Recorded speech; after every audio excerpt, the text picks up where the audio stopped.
Kenapa fresh graduate masih susah nak dapat kerja? Yang pertama adalah dari segi tiada pengalaman kerja. Yang kedua pula dari segi soft skill. Gila yang cakap dekat I, susah nak dapat kerja. Zaman sekarang tak ada kerja kosong. Ni bukti dia, Mat tunjuk kat korang. Sepanjang-panjang ni daripada sini sampai hujung sana. Semua opening dekat National Training Week berlangsung dekat Stadium Nasional Bukit Jalil under HRDC. HRDC ni kalau korang tak tahu apa, Human Resource Development Corporation. Dia under Kementerian Sumber Manusia. Nak datang sini, register free. Bukan salah fresh graduate. Ini sebab anak muda Malaysia susah dapat kerja. The world is at a turning point. We must act now before it's too late. This is Jijo Channel. Pernah tak anda tertanya-tanya, kenapa semakin ramai fresh graduate di Malaysia menganggur? Bukan setahun, bukan 2 tahun. Ada yang bertahun-tahun cari kerja. Walaupun ada ijazah, diploma, malah master. Lebih menyedihkan, ramai akhirnya kerja tak ikut bidang. Jadi rider, cashier, sales, bukan sebab mereka malas, tetapi sebab tiada pilihan. Soalan paling besar ialah, kenapa fresh graduate Malaysia susah sangat nak dapat kerja? Adakah mereka terlalu memilih? Atau sistem kita yang sebenarnya rosak dari dalam? Hari ini di Jijo Channel, kita bongkar kebenaran yang jarang dibincangkan. Tanpa menyebelahi sesiapa, tanpa menutup realiti. Kenapa fresh graduate masih susah nak dapat kerja? Yang pertama adalah dari segi tiada pengalaman kerja. Yang kedua pula dari segi soft skill yang lemah. Yang ketiga ni yang paling penting, resume yang tak strong. Yang keempat, expect gaji tinggi sedangkan baru fresh graduate. Yang kelima, kurang networking. Jadi yang fresh graduate tu, kalau ada masalah yang kita senaraikan tadi, cuba korang upgradekan sedikit demi sedikit supaya mudah korang dapat panggilan interview, supaya mudah korang dapat panggilan kerja.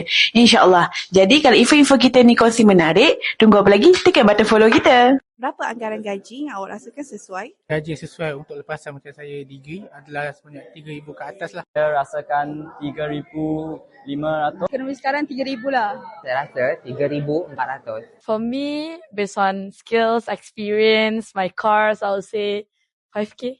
Me maybe 3K. Saya rasa untuk fresh grad macam saya rasa 3,500 lah. Minimum 4,000. Gaji selepas graduan 3,000 ke 5,000. Saya rasa selayaknya diberikan kepada pelajar atau graduan adalah 3,500 ke 4,000. Saya basic 2.5, so 2.5 ke atas. 2,500 hingga 3,000 ringgit Malaysia lah. Anggaran untuk lepasan diploma dalam 5 hingga ke 6,000. Fresh graduate 3,000 ke 4,000. 3,500 ke 4,000. 3,500 hingga 4,000 sesuai untuk fresh grad. Saya rasa 3,500. Gila yang cakap dekat I, susah nak dapat kerja. Zaman sekarang tak ada kerja kosong. Ni bukti dia, Mat tunjuk kat korang. Sepanjang-panjang ni daripada sini sampai hujung sana. Semua opening dekat National Training Week berlangsung dekat Stadium Nasional Bukit Jalil under HRDC. HRDC ni kalau korang tak tahu apa, Human Resource Development Corporation. Dia under Kementerian Sumber Manusia. Nak datang sini, register free. Kerja kosong banyak. Kalau dah ada kerja tapi nak up skill, nak tambah skill, nak jadi lagi power, jom ikut I. I kesan gila sebab I baca dekat komen. Kat zaman dulu tak ada pun dia training ni masuk kerja memang kena study sendiri. Kena baca handbook sendiri, cari info sendiri. Tapi masalahnya zaman sekarang ni dah 2025, kemudahan dah ada. Kerajaan dah bagi provide training for free. HRDC ni, pada orang banyak gila program actually. Korang boleh browse sendiri dekat HRDC. Tech management, people managing, IT. Macam-macam lah, basically macam-macam. So for me tak make sense kalau majikan nak cakap, oh dulu tak ada pun training, okay je. Sekarang ni kan dah ada kemudahan. Takkan kita nak membiarkan je kemudahan tu. Habis tu HRDC ni buat macam-macam. Korang tak nak ambil benefit orang. No booth kat sini. Semua akan provide training untuk korang. So tadi ada nampak ada betul-betul macam diorang buat setup barber tau kat situ. So diorang buat live session potong rambut. Diorang boleh ajar you cara nak potong rambut, macam mana nak buka a barbershop, makeup kalau korang into nak jadi muar-muar tu kan. Muar sekarang not bad tau rate dia. Sekali kau nak nikah, makeup 1,000. Satu orang je korang dah boleh dapat RM1,000. satu klien yang expert. Alfa, Syedewa tu rate dah berapa? You guys have to ada juga orang yang tunjuk ajar kat korang. Korang tak boleh tiba-tiba start terus nak buat. Korang kena ada guru. So dekat sini lah tempat yang korang boleh rujuk. Ada 1 juta enrollment, maksudnya 1 juta orang boleh enroll untuk training course. Training course ada berapa? 70,000. Saya cakap ada banyak gila courses yang korang pilih-pilih. Tak kisah daripada bidang apa, IT ke, accounting ke, business ke, semua mostly ada untuk korang. And mostly partner-partner diorang 1,500 ni I tahu memang certified. Dan kalau korang nak tengok ada 70,000 courses ni, korang boleh register dekat www.nationaltrainingweek.com. Okay? Jangan lepaskan peluang ni sebab inilah masa yang paling optimum untuk korang tambah skill dalam diri korang. Experience, skill korang tak boleh simply dapat kalau korang tak buat apa-apa. This is your initiative untuk tambah skill dalam diri korang. Okay? Setiap tahun, universiti awam dan swasta di Malaysia melahirkan ratusan ribu graduan baharu. Masalahnya, jumlah ini jauh lebih besar daripada peluang kerja yang tersedia. Jawatan bertambah sedikit, tetapi graduan bertambah terlalu cepat. Akhirnya, satu jawatan boleh menerima ratusan permohonan. Majikan bukan lagi mencari calon yang cukup layak, tetapi calon yang paling sempurna. Dan di sinilah fresh graduate mula tersingkir. Masalah kedua ialah majikan mahu pengalaman, bukan potensi. Ramai graduan melihat iklan kerja yang kononnya terbuka untuk fresh graduate. Tetapi syaratnya tetap minta 1 hingga 3 tahun pengalaman. Ini mencipta satu kitaran pelik. Nak kerja perlu pengalaman. Nak pengalaman perlu kerja. Akhirnya, fresh graduate tersekat di tengah-tengah. Majikan pula beralasan, mereka tak mahu buang masa dan kos melatih pekerja baru. Mereka mahukan pekerja yang boleh terus jalan walaupun gaji yang ditawarkan gaji orang baru. Seterusnya tu kita perlu bercakap tentang jurang antara universiti dan industri. Ramai graduan sebenarnya pandai belajar, tetapi tidak bersedia untuk bekerja. Di universiti, mereka dilatih untuk lulus peperiksaan, buat assignment, hafal teori. Tetapi di tempat kerja, majikan mahukan kemahiran komunikasi, keupayaan menyelesaikan masalah, keyakinan.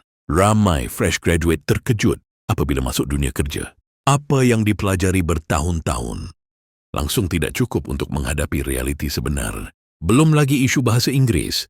Dalam banyak sektor, kelemahan berkomunikasi dalam bahasa Inggeris menjadi penghalang utama. Walaupun calon itu sebenarnya bijak, masalah seterusnya ialah gaji permulaan yang rendah. Kos hidup di bandar besar seperti Kuala Lumpur, Johor Bahru dan Penang semakin meningkat. Tetapi gaji fresh graduate masih di tahap lama. Ada yang ditawarkan 2,000, ada yang 2,200. Sedangkan sewa rumah, makan, minyak dan komitmen lain langsung tidak seiring. Apabila graduan cuba menolak atau meminta gaji lebih adil, mereka dilabel sebagai terlalu demand. Sedangkan yang mereka minta hanyalah kehidupan yang bermaruah. Kita juga tidak boleh menafikan isu bidang pengajian.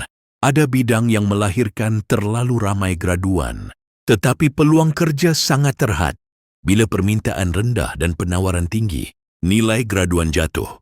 Bukan kerana mereka tidak bagus, tetapi kerana pasaran tidak memerlukan terlalu ramai orang dalam bidang tersebut. Satu lagi faktor besar ialah kurangnya pendedahan dan networking. Ramai fresh graduate tidak membina portfolio, tidak serius semasa internship dan tidak menggunakan platform seperti LinkedIn dengan betul. Hakikatnya, banyak kerja di Malaysia tidak pernah diiklankan. Ia diisi melalui kenalan, recommendation dan networking. Siapa yang tiada rangkaian akan sentiasa ketinggalan. Akhir sekali, kita perlu sentuh tentang mindset. Masih ada graduan yang percaya ijazah automatik menjamin kerja senang. Mereka enggan bermula dari bawah, enggan kerja kontrak, dan enggan keluar dari zon selesa. Sedangkan dunia hari ini tidak lagi menilai sijil semata-mata, tetapi kemahiran, sikap, dan kebolehan menyesuaikan diri. Kesimpulannya, fresh graduate di Malaysia susah dapat kerja. Bukan kerana mereka malas, bukan kerana mereka tidak bijak, tetapi kerana sistem yang tidak seimbang. Graduan terlalu ramai, peluang kerja terhad, majikan terlalu memilih, dan sistem pendidikan tidak cukup bersedia untuk dunia sebenar. Jika masalah ini tidak ditangani, kita akan terus melihat lebih ramai graduan kecewa, lebih ramai bakat terbuang, dan lebih ramai anak muda hilang arah. Persoalannya sekarang, sampai bila kita mahu salahkan fresh graduate, sedangkan masalah sebenar datang dari atas? Jika anda rasa video ini membuka mata, kongsikan kepada rakan-rakan dan tulis pandangan anda di ruangan komen. Ini Jijo Channel. Kita bukan sekadar bercakap, bak kita bongkar realiti.